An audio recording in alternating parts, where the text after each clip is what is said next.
Welcome back to my channel, Mr. DTV nga pala. Bale, ngayong araw na to, yayayain ko si Lars. Pareho kay Ungas. Na medyo mag-unwind, magti-trip. Kasi kanina nagchat-chat na sa akin yun. Wala naman tayong biyahe. Hindi totoo yan. So, ganito ang gagawin natin. May naisip ako kolokohan. Ito, parang matagal na yan, ha? lagay natin ito. Naka-setup na. Ayan. Bale, ganito setup. May tali na dyan. Ayan, may tali dyan. Tapos yung tali, nakakonekta dito. Ano ba yung takip? Ayan. Tapos doon nilalagay. Ayan, dyan. Dito naman natin ilalagay yung... Galing yan. Diwali, si-setup ko lang yung camera, tapos tatawagan natin siya, antayin natin siya dumating, okay? Samahan niyo ulit ako, Let's go! So, ayun na nga mga tropa. Ayan na, naka-setup ko na dyan. Dito nakatutok. Sana maging okay yan.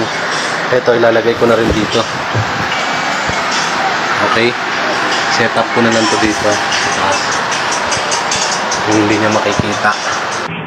Yun, bale na setup na natin. Shoutout nga pala kay Prince Kuanan at sa atin yan si Sia Lamak. Okay, shoutout sa mga bago nating follower. Maraming salamat. Share nyo mga video tsaka enjoy nyo lang, okay? Thank you. Okay, antayin na natin si Lara ngayon. Tatawagan natin at sana maging successful tong prank na to. Okay, tara. Meanwhile, It's the least I could do. I treated you and your friends so horribly when I was wearing that alicorn amulet. I just couldn't control myself. You can forgive me. Yung bata.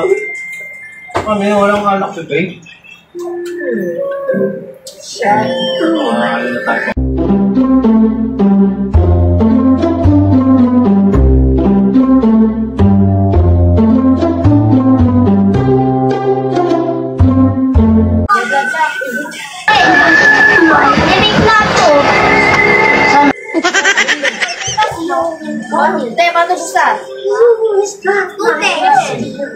Ito na, kuha kang yelo dyan. Wala pa nga tayong big. Hindi mo kasi ng yelo. Kami naman pag-isip sa mga na. another one.